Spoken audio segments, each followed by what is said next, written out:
Elon Musk teased a flying car on Joe Rogan's show. Trump's FCC is moving to make it easier for internet companies to charge hidden fees.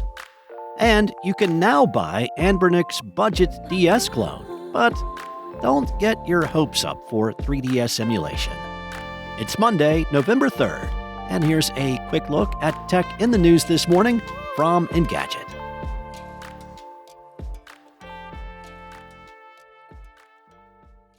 Elon Musk told Joe Rogan that he hopes to unveil a flying car before the end of the year. As Gizmodo has reported, Rogan asked Musk about the long-delayed second-gen Tesla Roadster in his show when the Tesla CEO suddenly started talking about wanting the vehicle to fly. Now, if you'll recall, Tesla unveiled a new Roadster back in 2017 and had plans to start deliveries in 2020. But its production got delayed again and again. OpenAI CEO Sam Altman recently tweeted that he'd been having difficulties getting a refund on the $50,000 deposit he made for one way back in 2018. But instead of talking in depth about Roadster's status, Musk talked about getting close to an unforgettable product demo of a prototype instead.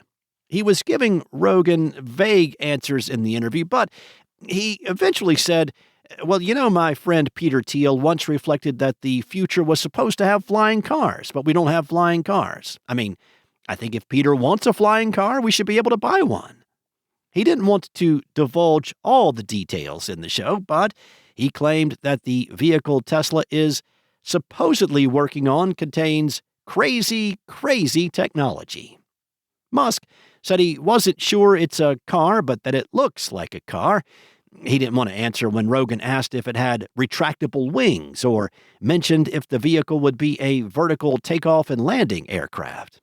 Now, as Gizmodo noted, Musk has been talking about developing flying cars as early as 2014. However, take note that the CEO is rather infamous for being overly optimistic and ambitious with his timelines, not just for the automaker, but also for his other companies like, SpaceX. Take, for example, the aforementioned Roadster, which is yet to go into production, and the SpaceX Falcon Heavy, whose first launch did not happen until 5 years later than he predicted. That said, it's also possible for Tesla to unveil a prototype that would still have to go through massive changes and improvements if and when it becomes ready for production. The Republican-led FCC has voted on and approved a proposal that would make it harder for consumers to receive itemized bills with accurate information from their ISPs. This was originally spotted by CNET. This proposal revises previous unnecessary requirements on the grounds that a fact-based list of charges may confuse customers. These changes would minimize the benefit of the so-called nutrition labels, which are otherwise known as broadband facts labels. Now, you've likely run into these simple itemized labels when shopping for a broadband plan.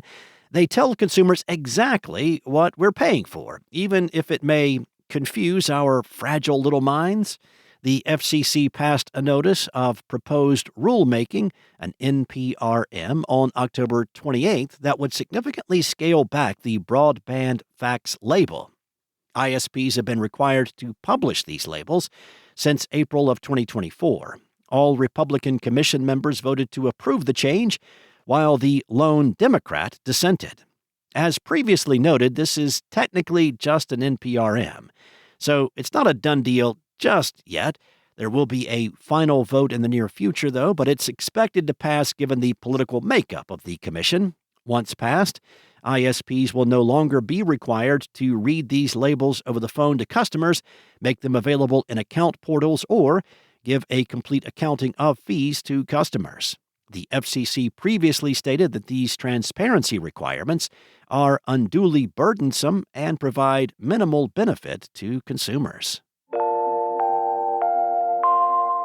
After teasing its dual-screen gaming handheld last month, Anbernic has already put its RGDS up for pre-order on its website.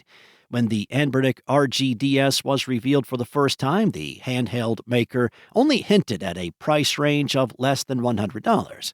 To Anbernic's credit, the RGDS starts at $94 for pre-order pricing and will go up to $100 once pre-orders end. While Anbernic has kept its pricing promise, the RGDS product page is missing a transparent white colorway that was part of the reveal. Instead, the RGDS is currently only available in 3 color choices: black and crimson red, turquoise blue, and polar white. Perhaps even more disappointing, Anbernic revealed the full specs of the RGDS, which will run on an RK3568 chip.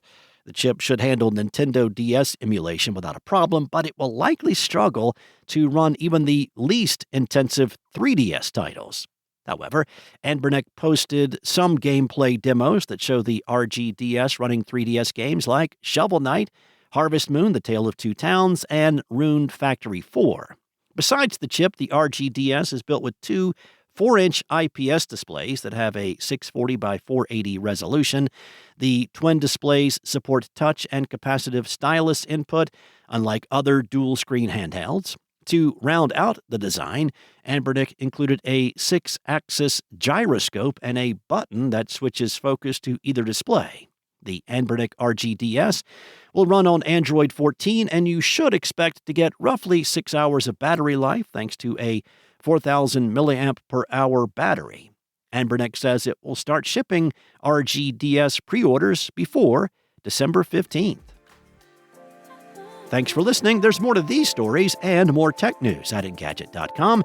This episode featured journalism from Mariella Moon, Lawrence Bonk, and Jackson Chen, and was voiced and produced from the sound studios of Spoken Layer. Enjoy your day, and I'll be back tomorrow with more from Engadget.